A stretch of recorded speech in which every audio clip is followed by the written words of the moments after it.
Hello students, today we will discuss 58 sum. देखिए क्या given है। एक्स एंड वाई दो पार्टनर्स हैं 3:2 के।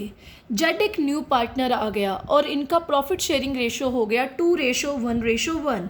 इट मीन्स ये है ओल्ड रेशो, ये है न्यू रेशो। ओके, गिवन क्या है? कहता है जब जेड का एडमिशन हुआ तो बैलेंस शीट में ये चीज़ें गिवन थी। क्या क्या गिवन था? कॉन्टीजेंसी रिजर्व गिवन था 30,000 का, प्रॉफिट एंड लॉस गिवन था 45,000 का, वर्कमैन कंपनसेशन रिजर्व गिवन था 18,000 का, इन्वेस्टमेंट फ्लक्चुएशन रिजर्व गिवन था 25,000 का, और एई का मतलब advertisement expenditure suspense account given था 20,000 का। ये 5 आइटम्स गिवन थी जब जेड का एडमिशन हुआ, और 2 एडजस्टमेंट्स गिवन थी। Claim on workman compensation reserve is 10,000 और सेकंड एडजस्टमेंट थी इन्वेस्टमेंट की मार्केट वैल्यू कितनी हो गई है? 46,000 हो गई है। स्टार्ट करते हैं सबसे पहली जर्नल एंट्री से। सबसे पहली जर्नल एंट्री देखिए कैसे करेंगे। ये है सॉल्यूशन हमारा। सबसे पहले एंट्री करते हैं रिजर्व की, कॉन्टीजेंसी रिजर्व। बैलेंस शीट में अगर कोई भी आइटम है ओल्ड रेशो में बढ़ती है तो सीआर का मतलब कॉन्टीजेंसी रिजर्व है। तो मैंने राइट किया कॉन्टीजेंसी रिजर्व अकाउंट डेबिट। कितना गिवन है? 30,000। किस में बांट देंगे? एक्स और वाई में। तो हम लिखेंगे to X capital account, to Y's capital account. क्या राइट करेंगे? टू एक्स कैपिटल अकाउंट और to Y's capital account. Old ratio क्या है? 3/5 और क्या है? 2/5। यानी जब हम इसको डिस्ट्रीब्यूट करेंगे तो x के पास आएगा 18,000 और y के पास आएगा 12,000। क्लियर? हमने टिक कर दिया क्योंकि इसकी जर्नल एंट्री डन है। सेकंड पे आते हैं। प्रॉफिट एंड लॉस 45,000 का गिवन है, तो मैं अलग अलग एंट्रीज करना सिखा रही हूँ आपको। तो प्रॉफिट एंड लॉस भी लाइबिलिटी में है क्योंकि प्रॉफिट है, तो लिखेंगे profit and loss account debit.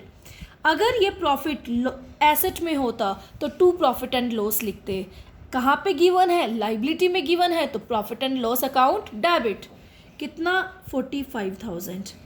ये भी बटेगा एक्स और वाई में ओल्ड रेशो में, तो to X capital account, to Y's capital account. 3/5 और किस में बांटेंगे? 2/5 में। कैलकुलेट करके देखिए, यहाँ पे आएगा 27,000 और यहाँ पे आएगा 18,000। इसको भी हमने बांट दिया तो क्या कर दिया? टिक कर दिया।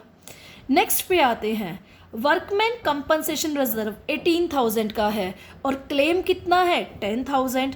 तो इसकी एंट्री क्या बनेगी? Workman compensation reserve account debit 18,000 और जो क्लेम होता है उसे लिखते हैं क्रेडिट। तो to claim on workman compensation reserve account 10,000।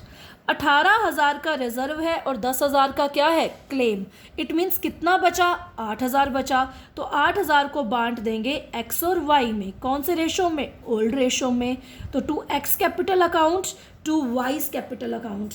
हम 8,000 को जब बांटेंगे तो हमारे पास आएगा 4,800 और 3,200।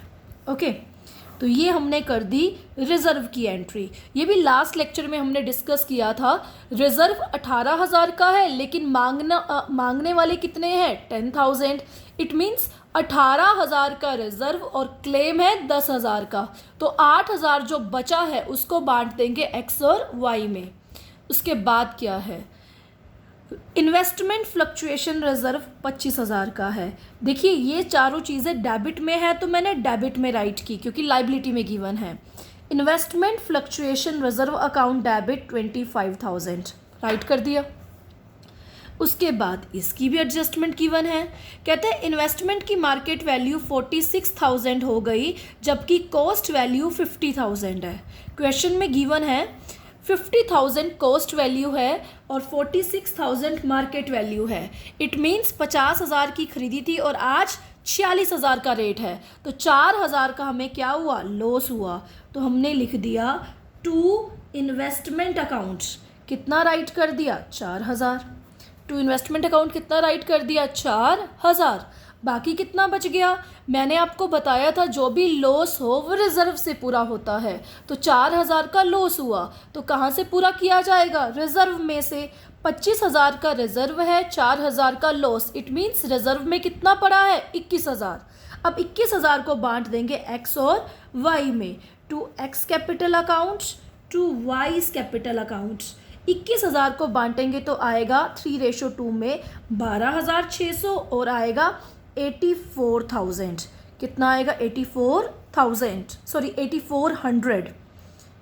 ये हमने कर दिया इसको डिस्ट्रीब्यूट। देखिए 50,000 की इन्वेस्टमेंट की वैल्यू थी जब खरीदी थी, अब कितनी है? 46,000। तो 4,000 का लॉस हुआ। लॉस कहाँ से पूरा होता है? रिजर्व में से। 25,000 का रिजर्व है, 4,000 का लॉस है, 21,000 जो बटा उसे हमने पार्टनर्स में बांट दिया ओल्ड रेशो में। अब एक चीज़ रह गई, क्या? Advertisement expenditure. एसेट में गिवन है तो हम लिखेंगे टू एडवर्टाइजमेंट एक्सपेंडिचर अकाउंट 20,000। किस में बांटेंगे? एक्स और वाई में, ओल्ड रेशो में। X capital account debit, wise capital account debit.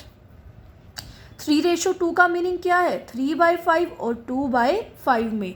तो 20,000 को 3/5 और 2/5 में बांटेंगे तो कितना आएगा? 12,000। और कितना आएगा यहाँ पे? 8,000। ओके, तो ये था सम। हमारे पास सम में क्या गिवन था? बैलेंस शीट में 5 चीज़ें गिवन थी, पांचों चीज़ों को ओल्ड रेशियो में बांटेंगे। 2 एडजस्टमेंट्स गिवन थी, एक थी वर्कमैन कंपनसेशन की, एक थी इन्वेस्टमेंट फ्लक्चुएशन की। तो जो भी लॉस होता है या जो भी क्लेम होता है वो रिजर्व से पूरा होता है। Okay, thank you.